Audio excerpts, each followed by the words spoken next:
আসসালামু আলাইকুম প্রিয় দর্শক, আশা করি যে যেখান থেকে দেখছেন ভালো আছেন, সুস্থ আছেন। আমি হাসিনা আক্তার টেবিল টকের পক্ষ থেকে সবাইকে স্বাগত জানাচ্ছি আমাদের এখনকার অনুষ্ঠান দেখার জন্য। প্রিয় দর্শক, দেশে জ্বালানি তেলের সংকট আছে এবং জ্বালানি তেলের সংকটের জন্য কিভাবে জ্বালানি তেলের সংকট দূর করা যায়, বিগত সরকারও অনেক চেষ্টা করেছে এবং এই সরকারও চেষ্টা করে যাচ্ছে।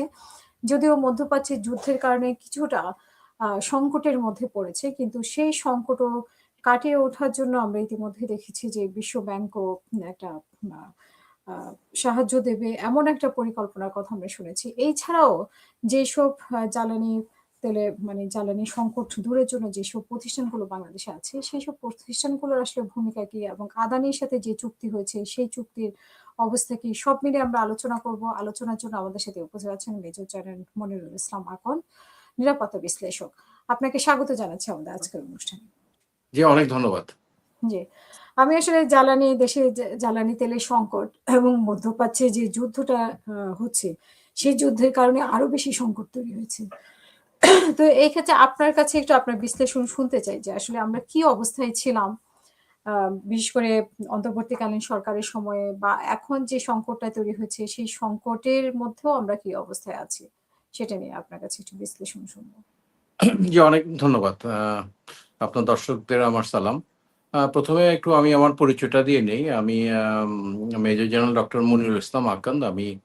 বর্তমানে আমি দীর্ঘ ৩৬ বছর বাংলাদেশ সেনাবাহিনীতে কাজ করে আমি অবসরে যাই এবং ২৫ সালের জানুয়ারি থেকে আমি সামিট পাওয়ার লিমিটেডের ম্যানেজিং ডিরেক্টর হিসাবে আমি কর্মরত আছি। তো এটা আমার জন্য সম্পূর্ণ একটা নতুন ফিল্ড। ডিফেন্সে ছিলাম, ওখান থেকে এনার্জি সেক্টরে এবং এই গত ১.৫ বছর ধরে অনেক কিছু শিখেছি, অনেক কিছু জেনেছি এবং আমি মনে করি আমার এখন একটা ওয়ার্কেবল নলেজ হয়েছে। আমি বিভিন্ন আন্তর্জাতিক এবং নিরাপত্তা বিষয়ে আমি পড়াশোনা করি, খোঁজখবর রাখি। এখন বর্তমানে যে পরিস্থিতিটা ইসরায়েলের সাথে এবং মার্কিন যুক্তরাষ্ট্রের সাথে ইরানের যে সংঘর্ষ এবং এটার ফলশ্রুতিতে যে হরমুজ প্রণালী বন্ধ আছে, এটা একটা ভয়াবহ পরিস্থিতি।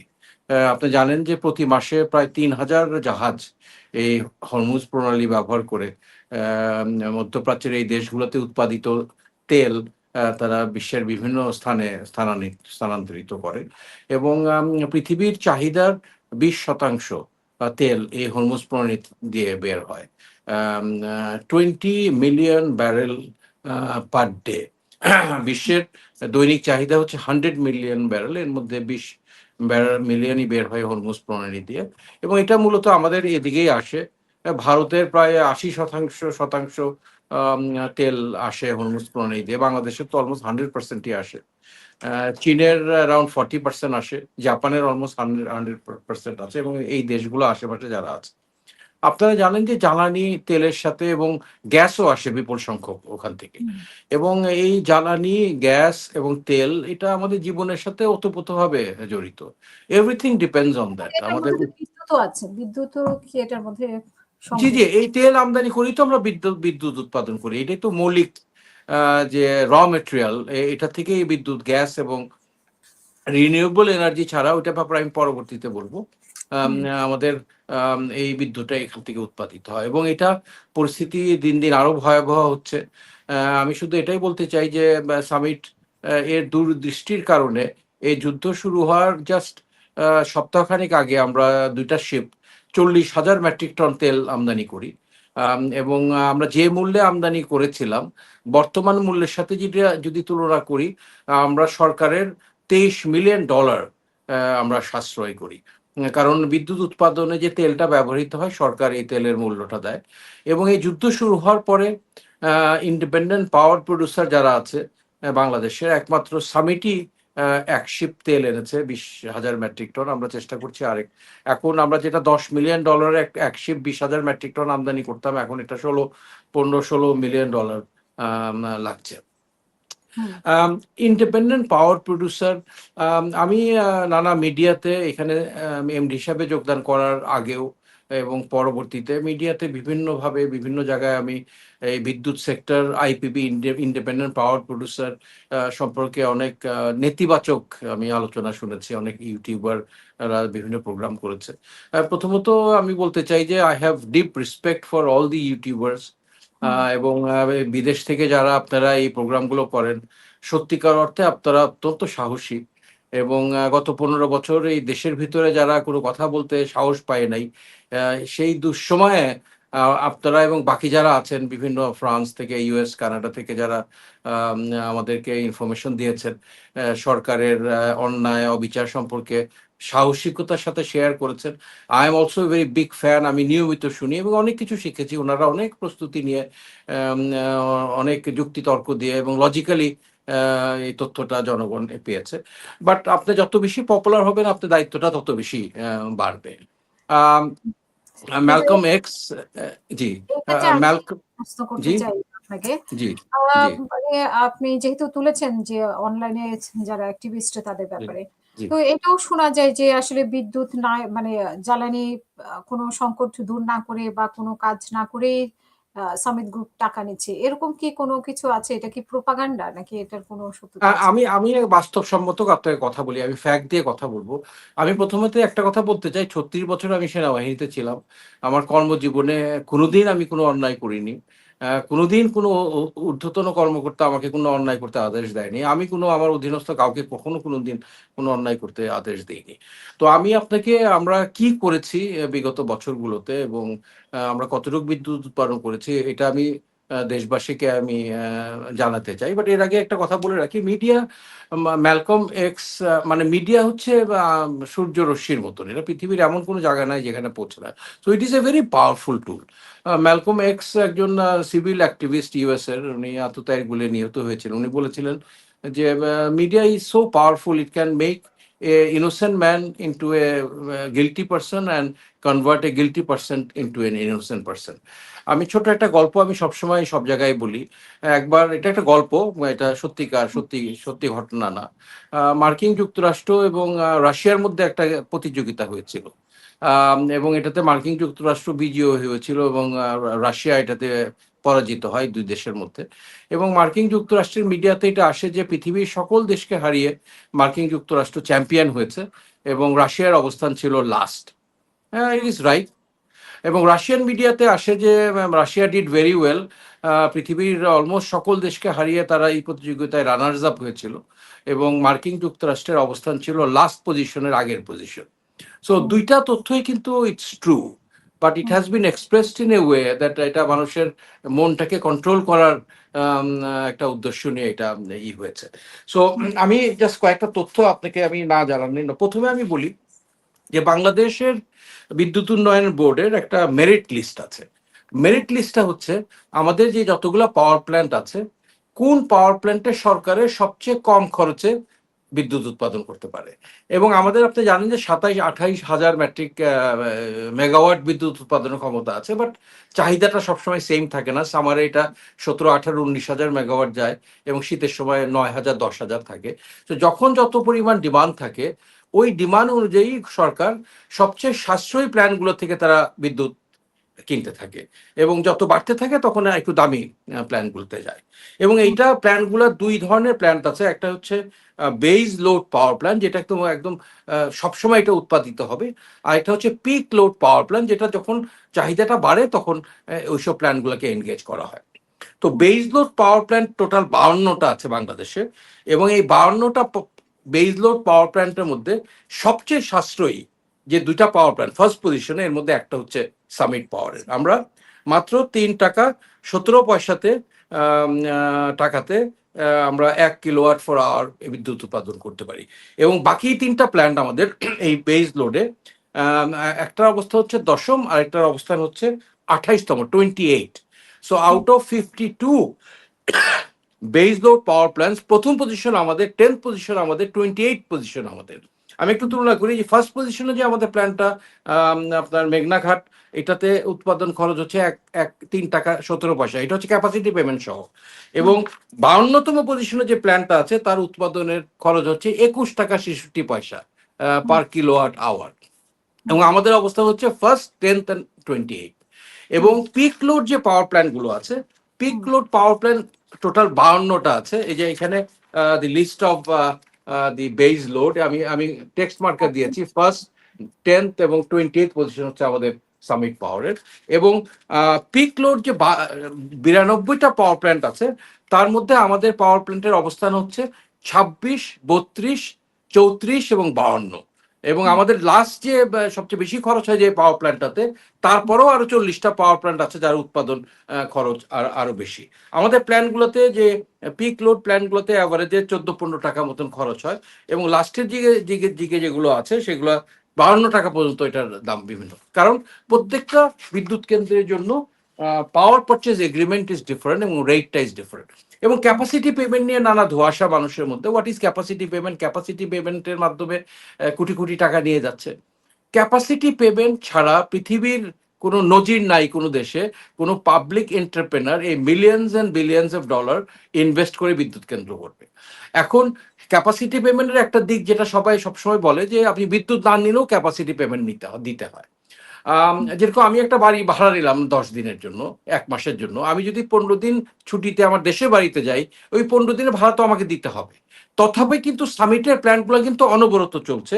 আমি আপনাকে শুধু একটা স্ট্যাটিস্টিক্স আমি এনে রেখেছি যে অগাস্টের আন্দোলনের পরে অগাস্ট 24 থেকে এপ্রিল 26 পর্যন্ত আমরা কি পরিমাণ বিদ্যুৎ উৎপাদন করেছি। সামিটের টোটাল ক্যাপাসিটি হচ্ছে 1955 মেগাওয়াট। দ্যাট মিনস 20 কোটি একটা মানুষের দেশের 7.36% বিদ্যুৎ আমরা উৎপাদন করি। এবং গত আপনার অগাস্ট 24 থেকে এপ্রিল 26 পর্যন্ত আমরা এখন পর্যন্ত 1,16,00,000 মেগাওয়াট বিদ্যুৎ উৎপাদন করেছি, 11.656 মিলিয়ন মেগাওয়াট। এবং এটা যদি আমরা ডে ধরি, অগাস্ট 24 থেকে এই 26 এপ্রিল পর্যন্ত 368 ডেজ, প্রতিদিন আমরা অ্যাভারেজে উৎপাদন করেছি 18,271 মেগাওয়াট এভরিডে। এবং আমরা যদি এই 338 দিনকে ঘন্টায় ভাগ করি, প্রতি ঘন্টায় আমরা উৎপাদন করেছি 761 মেগাওয়াট বিদ্যুৎ অনবরত অগাস্ট থেকে এই পর্যন্ত। এবং এখন পর্যন্ত শুধু সামিটের আমরা বিল জমা দিয়েছি 12,626 কোটি টাকা আমরা। কারণ এই বিলটা হচ্ছে আমরা যে তেল আমদানি করি, এই তেলের বিল, বিদ্যুৎ যে উৎপাদন করি বিদ্যুতের বিল, এগুলো মিলে। এবং এখন পর্যন্ত সরকারের কাছ থেকে আমরা পেয়েছি 10,585 কোটি টাকা। এবং এখন পর্যন্ত আজকে পর্যন্ত সামিটের পাওনা হচ্ছে 3,163 কোটি টাকা। আমি এত কোটি টাকা আমি শূন্য মিলাতেও পারবো না। এবং সরকারের সাথে জি সরকারের কাছে পাওনা।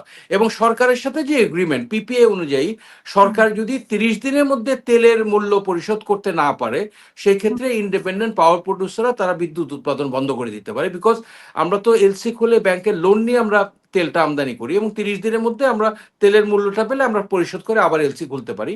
অ্যাজ অন টুডে আমাদের এই ফিউলের বিল হচ্ছে 7 থেকে 8 মাস বিলম্বিত। তারপরেও ইন্ডিপেন্ডেন্ট পাওয়ার প্রডিউসাররা একদিনের জন্য বিদ্যুৎ উৎপাদন বন্ধ করেনি। এই 7-8 মাসের ইন্টারেস্ট লসটা কিন্তু ইন্ডিপেন্ডেন্ট পাওয়ার প্রডিউসাররা নিচ্ছে। এবং আমি সত্যিকার অর্থে বলতে চাই, এই দেশের উন্নয়নের পিছনে, ডেভেলপমেন্টের পিছনে, not only Summit, all the independent power producers have played a significant role. Total আমাদের বিদ্যুতের 48%, almost 50% of the energy is being produce by independent power producer. আমরা সামিট আছে, ইউনাইটেড আছে, আরো অনেক ওরিয়ান আছে, কনফিডেন্স আছে, অনেকগুলো বিদ্যুৎ প্ল্যান্ট আছে। এবং আমরা কিন্তু নিরবিচ্ছিন্ন বিদ্যুৎ দিয়ে যাচ্ছি, এবং জনগণ বুঝতে পারছে না যে আমরা লস ইনকার করেও। সো এখানে যে আমরা বিদ্যুৎ উৎপাদন না করে আমরা ক্যাপাসিটি পেমেন্ট নিয়েছি, এটা সত্যিকার অর্থে একটা সত্যি কথা না। আমরা নিয়মিত বিদ্যুৎ উৎপাদন করে যাচ্ছি। এবং অ্যাজ অন টুডে একটা কোম্পানি যদি 3,000 কোটি টাকার ঊর্ধ্বে যদি দেনা থাকে, 30 দিনের পরিবর্তে যদি 7 থেকে 8 মাস বিল বকেয়া থাকে, সেই ক্ষেত্রে তো চালানো খুব ডিফিকাল্ট। এবং বর্তমান যে পরিস্থিতি, এই পরিস্থিতিতেও সামিট, এই যুদ্ধের মধ্যেও আমরা 20,000 মেট্রিক টন তেল এনেছি। এবং এই যে অগাস্ট 24 থেকে 26 এপ্রিল পর্যন্ত আমরা এখন পর্যন্ত প্রায় 1,00,000 মেট্রিক টন আমরা তেল ক্রয় করেছি বিপিসি থেকে।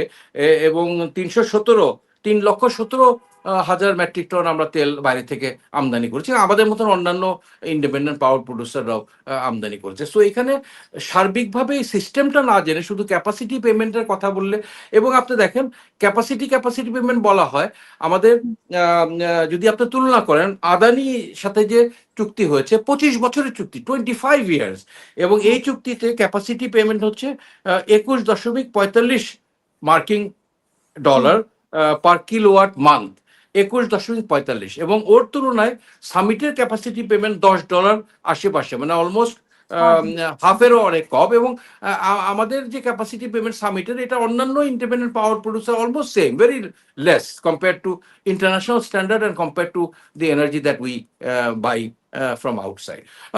এবং এই এই জন্য আমি বলতে চাই যে আমি এই দুনিয়াতে এসে I am very impress to see how all the independent power producers, how visionary they are, এবং এই দেশের উন্নয়নের পিছনে এবং শুধু সামিটের কথা যদি বলি, সামিট $1.4 বিলিয়ন ইনভেস্টমেন্ট এনেছে বিদেশ থেকে। এই ইন্টারিম গভর্নমেন্ট অনেক চেষ্টা করেছে যে মানি লন্ডারিং নানাভাবে দুদক তদন্ত করেছে, তারা যেই তথ্য যখন চেয়েছে আমরা তাদের কাছে হাজির করেছি। এবং আলহামদুলিল্লাহ, আল্লাহ ইজ ভেরি কাইন্ড। সামিট সম্পর্কে মানি লন্ডারিং বা অন্য কোনো মামলা এখন পর্যন্ত কোনো মামলাই দুদক বা কোনো সংস্থা করতে পারে নাই। মানি লন্ডারিং তো দূরের কথা, $1.4 বিলিয়ন ইনভেস্টমেন্ট আনা হয়েছে বিভিন্ন reputed investor, IFC, World Bank, Mitsubishi, GE, বড় বড় কোম্পানি থেকে। এবং সকল ইনভেস্টমেন্ট সামিটের is in Bangladesh. All the power plant, আমার পাওয়ার প্ল্যান্টগুলো যদি আপনি দেখেন, আমাদের পাওয়ার প্ল্যান্টগুলো, it is of a very international standard. এবং অ্যাজ অন টুডে সামিটের এখন প্রায় $3 billion investment in the pipeline. আমরা ডাটা সেন্টারে ইনভেস্ট করতে যাচ্ছি, রিনিউয়েবল এনার্জিতে ইনভেস্ট করতে যাচ্ছি, এবং লেন্ডাররা আমাদেরকে টাকা দিতে যায়। এবং যেসব ইন্টারন্যাশনাল লেন্ডার আমাদের লোন দিয়েছে, তারা ডিউ ডিলিজেন্স ছাড়া কাউকে লোন দিবে না। যে হুম, কোম্পানি তাদের জন্য নির্ভরযোগ্য, যাদের উপর বিশ্বাস করে তারা অনুদান দিতে পারে, তাদেরকেই দেয়। এবং এই $3 মিলিয়ন আমরা আনতে পারছি না নানাভাবে, নানা কারণে, বিকজ আমাদের বাংলাদেশের যে পরিস্থিতি। বাট আমি খুবই আশান্বিত, বর্তমান যে রাজনৈতিক সরকার পাওয়ারে আছে, দে আর ভেরি ভেরি পজিটিভ। আমি শুধু রিনিউয়েবল এনার্জির ক্ষেত্রে দুটা কথা বলতে চাই। যে রিসেন্টলি সরকার একটা 130 মেগাওয়াট সোলার প্ল্যান্ট একটা টেন্ডার আহ্বান করেছে, এবং এটার জন্য তারা 400 একরের বেশি জায়গা দিবে। নাও, হুম, রিনিউয়েবল এনার্জি আমরা সবাই চাই, আমরা চাই যে দেশের কার্বন এমিশন কমুক। সারা পৃথিবী, আমরা পৃথিবীটাকে এমনভাবে রেখে যেতে চাই আমাদের জেনারেশন পর জেনারেশন যাতে নিরাপদে বসবাস করতে পারে। সারা পৃথিবীর অ্যাভারেজ রিনিউয়েবল এনার্জি হচ্ছে 30 থেকে 40%, যেখানে বাংলাদেশের রিনিউয়েবল এনার্জি অনলি 2.36%, যেটা গ্রিডের সাথে কানেক্টেড। কেউ কেউ বলে 5%, বাট এগুলো লোকাল রুফটপ ইত্যাদিতে, গ্রিডের সাথে অনলি 2.36%। এবং পৃথিবীতে অনেক দেশ আছে যাদের 99%-এর বেশি হচ্ছে রিনিউয়েবল এনার্জি। আমাদের নেইবারহুডে আছে নেপাল, ভুটান, ইথিওপিয়া, তাদের 99% রিনিউয়েবল এনার্জি। সো আমাদের রিনিউয়েবল এনার্জি বাড়াতে হবে। There are many challenges in that, because land is a big challenge. Solar বিদ্যুৎ উৎপাদন করতে 1 মেগাওয়াট বিদ্যুৎ উৎপাদন করতে 3 থেকে 4 একর জায়গা লাগে। আমি আমার গাজীপুরে যে প্ল্যান্ট আছে, আমি ওখানে 449 মেগাওয়াট বিদ্যুৎ উৎপাদন করি মাত্র 25 একর জায়গার উপরে। এটা সোলার এনার্জি করতে গেলে আমার প্রায় 1400, প্রায় 2000 একর জায়গা লাগবে। এখন বাংলাদেশ 20 কোটি মানুষের দেশ, we can barely feed hour people. এখন এগ্রিকালচারাল ল্যান্ড স্যাক্রিফাইস করে বিদ্যুৎ উৎপাদনটা কতটা সাশ্রয়ী হবে বা যুক্তিযত হবে, এটা ব্যাপার। বাট এই যে সরকার যে উদ্যোগ নিয়েছে যে তারা জমি দিবে, বিকজ সরকারের কাছে অনেক খাস জমি আছে এবং কৃষি অযোগ্য অনেক জমি আছে, এগুলো যদি সরকার বের করে যদি ইন্ডিপেন্ডেন্ট পাওয়ার প্রডিউসারদেরকে বিতরণ করে, অবশ্যই আমরা রিনিউয়েবল এনার্জিতে আমরা যেতে চাই। Hmm. Renewable energy, solar energy, wind energy, আমরা একটা সুন্দর পরমাণু পৃথিবী বিদ্যুৎ দেখতে কেন্দ্র মানে পরমাণু বিদ্যুৎ কেন্দ্র মানে এটার সাথে পরমাণু বিদ্যুৎ কেন্দ্র যখন ইয়ে হয়, আমরা তো জি, কয়েকদিন আগে শুনেছি যে সরকার জি, বলেছে পরমাণু জি, বিদ্যুৎ কেন্দ্রটা জি। অ্যাক্টিভ করবে। তো সেটা অ্যাক্টিভ করলেও বা কি মানে কিরকম হবে আমাদের না, জন্য? সেটা অ্যাক্টিভ করলে অবশ্যই ভালো। সেটা অ্যাক্টিভ করলে একটা বড় সংখ্যক বিদ্যুৎ নিউক্লিয়ার প্ল্যান্ট থেকে আসবে। সেক্ষেত্রে আমাদের এইচএফও নির্ভর বিদ্যুৎ বা কোল, সবচেয়ে বেশি বায়ুতে দূষণ হয় কোল অপারেটেড পাওয়ার প্ল্যান্টগুলো, ওগুলো কম চলবে। যদিও এটা কম খরচে উৎপাদন করা হয়, বাট এনভায়রনমেন্টের জন্য খুব খারাপ। সো যত বেশি রিনিউয়েবল এনার্জি হবে, যত বেশি দূষিত পাওয়ার প্ল্যান্টগুলো আছে তাদের থেকে বিদ্যুৎ উৎপাদন আস্তে আস্তে কমতে থাকবে। বাট এগেন আপনাকে মনে রাখতে হবে, renewable energy is very unreliable. Hmm, 10 দিন মেঘাচ্ছন্ন থাকলেও আপনার সোলার এনার্জি হবে না, তখন তো কলকারখানা বন্ধ রাখতে পারবেন না। So you hmm, need a certain percentage of assured energy, যেটা গ্যাস এবং এইচএফও অপারেটেড পাওয়ার প্ল্যান্ট, একটা নির্দিষ্ট পরিমাণ ক্ষমতা সম্পন্ন পাওয়ার প্ল্যান্ট আপনাকে চালু রাখতে হবে। সেই ক্ষেত্রে কারণ renewable energy is always except hydro, তারপরেও অনেক সময় কাপ্তাইতে পানি কমে যায়, এবং কাপ্তাই দেখেন এত বড় জায়গা লেক করে মানুষের কে বঞ্চিত করে শান্তি বাহিনী তৈরি হয়েছিল এই কারণে। But it only produces 230 megawatt, এবং আমি শুনেছি যে এটা 50, 60, 70 মেগাওয়াটের বেশি উৎপাদন করতে পারে না। So we have to be more prudent. যেসব চর অঞ্চল বা অফশোর আইল্যান্ডস, যেখানে কৃষিযোগ্য জমি অযোগ্য জমি আছে, ওগুলো আমরা ব্যবহার করতে পারি। বাট রিনিউয়েবলের ক্ষেত্রে সবচেয়ে ভায়াবল অপশন হচ্ছে টু ইম্পোর্ট। নেপালের 43,000 মেগাওয়াট পোটেনশিয়াল হাইড্রো এনার্জি আছে, ওদের চাহিদা হচ্ছে মাত্র 4,000, মানে 40,000 megawatt extra potential hydro energy আছে। ভুটানের আছে প্রায় 30,000 মেগাওয়াট পোটেনশিয়াল হাইড্রো এনার্জি, তাদের কনজাম্পশন মাত্র 2,000 মেগাওয়াট। সো আমাদের সাথে যদি আমাদের প্রতিবেশী ভারতের যদি সম্পর্কটা উন্নয়ন হয়, আমরা এই 15 কিলোমিটার দিয়ে কানেক্টিভিটি করতে পারি, আমরা we can import renewable energy from Nepal, from Bhutan, we can import hmm, solar energy from India. দুইটা আমরা সামিট চাই রিনিউয়েবল এনার্জিতে ইনভেস্ট করতে, আমরা চাই একটা সুন্দর পরিবেশ। আমরা দুইটা প্রজেক্ট আমাদের অনেক ফাইনালাইজ, অনেক শেষ পর্যায়ে চলে গিয়েছিল। কোপেনহেগেন পার্টনার, একটা নেদারল্যান্ডের একটা কোম্পানির সাথে আমরা 500 মেগাওয়াট অফশোর উইন্ড এনার্জি একটা প্রজেক্ট আমরা প্রি ফিজিবিলিটি স্টাডিও শেষ করে ফেলেছিলাম। বাট ইন্টারিম গভর্নমেন্ট আসার পরে এটা বাতিল হয়ে যায়। ইন্টারিম গভর্নমেন্ট এটাতে আগ্রহী ছিল না, তারা নেদারল্যান্ডে কল করে বলেছে এই প্রজেক্টটা তারা ইন্টারেস্টেড না। এখানে 500 মেগাওয়াট একটা বিদ্যুৎ সোলার উইন্ড আমরা একটা প্রজেক্ট অলমোস্ট। তারপরে টাটা রিনিউয়েবলের সাথে আমাদের প্রায় 500 মেগাওয়াটের একটা হুম, চুক্তি অলমোস্ট হয়ে গিয়েছিল। India has surplus solar energy, আমরা সেই সোলার এনার্জিটা আনতে পারি। বাট আমাদেরও রিনিউয়েবল এনার্জি আমরা চাই এটা বৃদ্ধি হোক। সরকার খুব সাহসী একটা উদ্যোগ নিয়েছে, 30 না 35 সালের মধ্যে এটা 20% করবে। Although I see lot of challenges in that, unless land is given it will be very difficult for independent power producers to invest in that, এবং এটা 40 সালে নাকি 30-35% যাবে, এবং এটা হোক আমরা চাই, আমরা এটাতে পার্টিসিপেট করতে চাই। আহ, বিদ্যুৎ energy is a very interesting department. Hmm, আমার ফ্যাক্টরিতে গেলে আপনি আবার শুনবেন কি তৈরি হচ্ছে দেখবেন না। এবং এই ইন্ডিপেন্ডেন্ট পাওয়ার প্রডিউসাররা এই ইন্টারিম সরকারের সময় এবং মাঝে মাঝে মনে হয় যে এরা অল ভিলেন, এরা দেশদ্রোহী, দেশের বিরুদ্ধে, অথচ তাদের যে কন্ট্রিবিউশন এটা আসলে মানে অনস্বীকার্য। দেশের টাকা সব নিয়ে যাচ্ছে এরকম, জি, যে জি, জি, জি। এবং ক্যাপাসিটি হ্যাঁ, তার জন্য। হ্যাঁ, এক্সাক্টলি। এবং আমি তো আপনাকে বললাম ক্যাপাসিটি পেমেন্ট আপনার সরকারি, এটা কিন্তু প্ল্যানগুলো যে লিস্টটা দিয়েছি, এটা hmm, government plan and independent power producer plan মিলেই লিস্টটা। এই লিস্টের মধ্যে সবচেয়ে সাশ্রয়ী প্ল্যানগুলো হচ্ছে সামিটের এবং অন্যান্য প্রাইভেট কোম্পানিগুলোর, এবং পিক লোড প্ল্যানগুলোতেও আমাদের হায়ার এন্ডে। সুতরাং ক্যাপাসিটি পেমেন্ট ছাড়া একটা এক্সাম্পল দেন যে যেখানে আইপিপিরা ইনভেস্ট করেছে, এটা কোনো হদিসই নাই, এবং আমাদের capacity payment is very tolerable. এবং সামিটের ক্ষেত্রে আরেকটা জিনিস আমার অবশ্যই বলা উচিত, দেশবাসীকে এটা জানা দরকার। অনেক অপতথ্য এসেছে আপনার মিডিয়াতে। সামিট কিন্তু প্রচুর ইনভেস্ট করে on corporate social responsibility.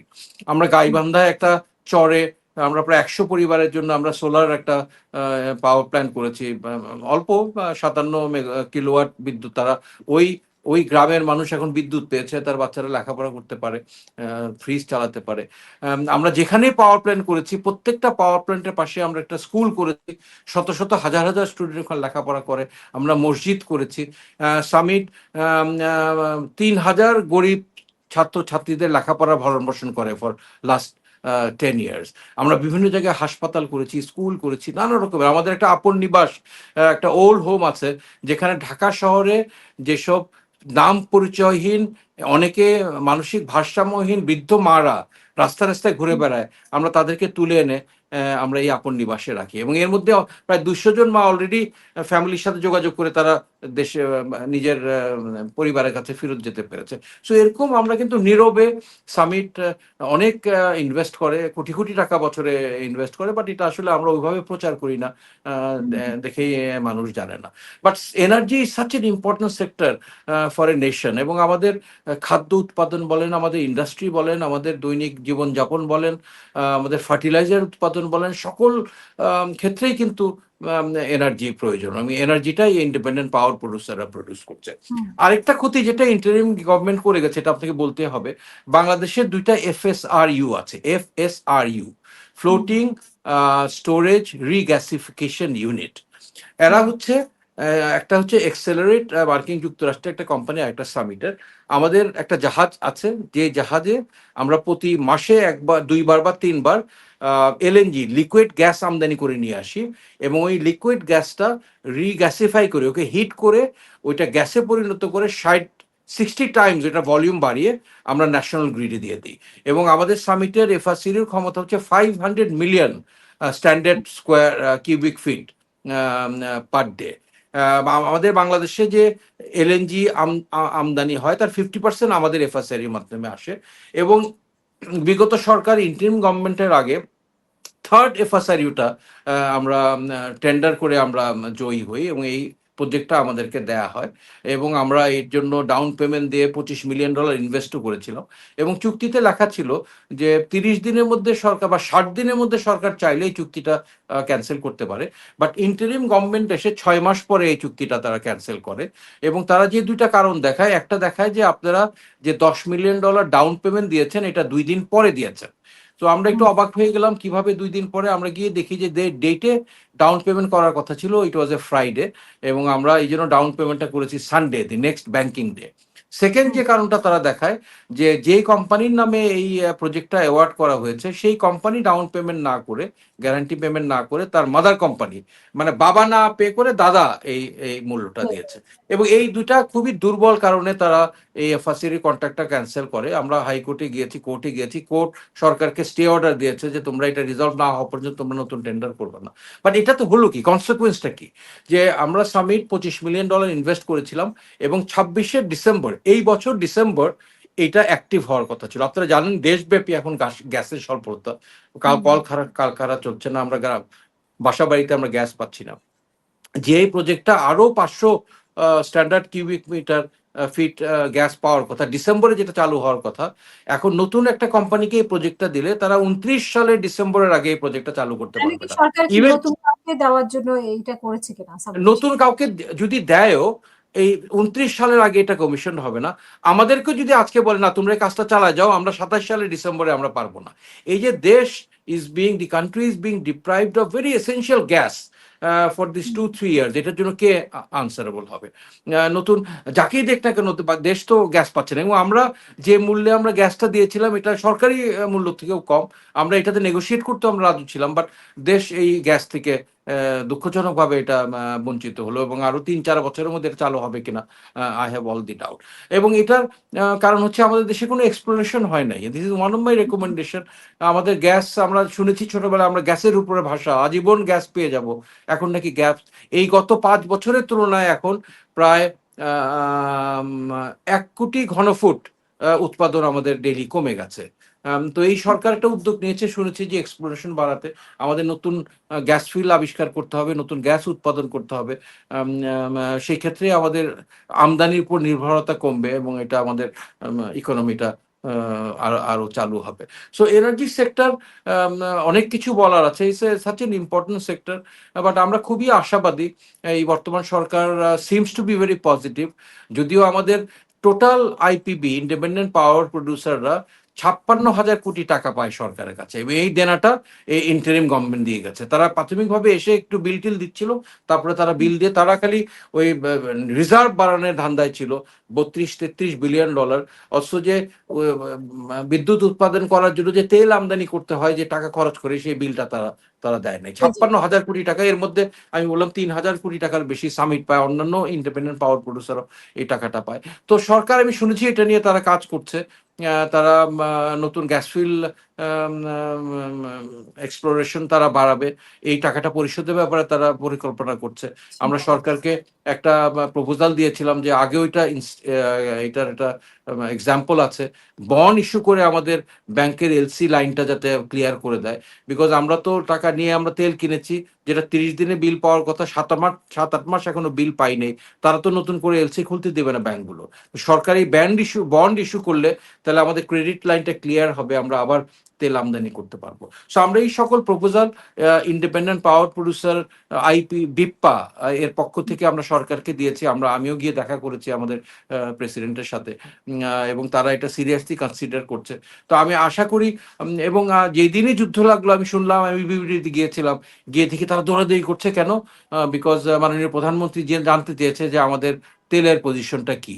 This is very positive যে একটা ঘটনা ঘটার পরেই সরকার, মাননীয় প্রধানমন্ত্রীর মনে এসেছে যে আমাদের তেলের, এবং তখন আমাদের তেল রিজার্ভ মানে ২০-৩০ দিনের বেশি। যেরকম চায়নাতে এই ঘটনা ঘটার পরেও কিন্তু এখনো এফেক্টটা পড়ে নাই, তাদের প্রায় ৮-৯ মাসের রিজার্ভ তাদের কাছে আছে। They can afford it. Bangladesh can't afford to have so much of reserve. আমরা ডেইলি আনি, ডেইলি খরচ করি। So all the actions that are being taken by the government are very positive. আমরা খুবই হোপফুল এই বিদ্যুৎ সেক্টর একটা পরিবর্তন আসবে। আমরাও চাই রিনিউয়েবল এনার্জি বাড়ুক। আমরাও চাই বেশি খরচের প্ল্যান্টগুলো বন্ধ হয়ে যাক। It is very natural. আমরা চাই যত কম খরচে আমরা বিদ্যুৎ উৎপাদন করতে পারি। এটা দেশের জন্য ভালো, আমাদের সকলের জন্য ভালো। So independent power producers have played a very significant role in developing this nation. We want to continue to support our nation. We love this country, এবং আমরা যতটুক আমাদের পক্ষে সম্ভব আমরা এই সরকারের পাশে দাঁড়াতে চাই। এই সরকারের প্রজেক্টগুলো আমরা ইমপ্লিমেন্ট করতে চাই, এবং একসাথে আমাদের সুন্দর একটা আচ্ছা, বাংলাদেশ গড়তে চাই। জি। তার মানে অন্তর্বর্তীকালীন সরকারের সময় আপনাদের কিছুটা মানে বেগ পেতে হয়েছে, বিভিন্নভাবে ঝামেলা হয়েছে, যেগুলো আপনি বললেন, ইতিমধ্যে বলেছেন। বাট এই সরকার মানে এই সরকারের মাধ্যমে আপনারা আবার সেই জায়গাটা, বা এই সরকার হয়তো রাজনৈতিক সরকার দেখে মানে, বা জনগণের সরকার জনগণের দুঃখে কষ্টের বিষয়গুলো বেশি নজর দিবে, সেটা আপনারা আশা করেন। বাট জি। সরকারের শুরুতেই যে ধাক্কাটা খেলো, আপনার কাছে কি মনে হয় এটা নিয়ে আর কোনো বেগ পেতে হবে কিনা সরকারকে, এই যে যুক্তরাষ্ট্র এবং সরকার তো মানে it is very unfortunate for this government. তারা আসার পরপরই এই যুদ্ধটা লাগলো। এটা একটা বিশাল সেটব্যাক। এবং তারা ইন্টারিম গভর্নমেন্টের যত ভুল, আমরা যত আশা ভরসা নিয়ে ইন্টারিম গভর্নমেন্টকে ক্ষমতায় বসিয়েছিলাম, বাট তাদের নানা সিদ্ধান্তে আমরা খুবই আহত হয়েছি এবং দেশ ক্ষতিগ্রস্ত হয়েছে। এই যে ৫৬,০০০ কোটি টাকা দেনা রেখে তারা স ক্ষমতা ছেড়ে চলে গেল, এবং এটার দায়ভার কিন্তু এখন বর্তমান সরকারকে নিতে হবে। So we are sympathetic to this government. But আমি জানি যে, আমার বিশ্বাস যে এই তাদের এই বিচক্ষণতা আছে। They have very wise people, good advisers, এবং উদ্দেশ্য যদি সৎ থাকে, আমরা সবাই যদি দেশটাকে ভালোবাসি, ডেফিনিটলি আমরা একসাথে কাজ করে এই দেশটাকে গড়ে তুলতে পারবো। জি। অসংখ্য ধন্যবাদ আপনাকে আমাদের সাথে যুক্ত হওয়ার জন্য, এবং প্রিয় দর্শক আপনারা যারা যুক্ত ছিলেন তাদেরকে ধন্যবাদ। আমাদের পরবর্তী অনুষ্ঠান দেখার আমন্ত্রণ জানিয়ে এখানে শেষ করব। সবাই ভালো থাকবেন, সুস্থ থাকবেন। আল্লাহ হাফেজ। আসসালামু আলাইকুম। আসসালামু আলাইকুম।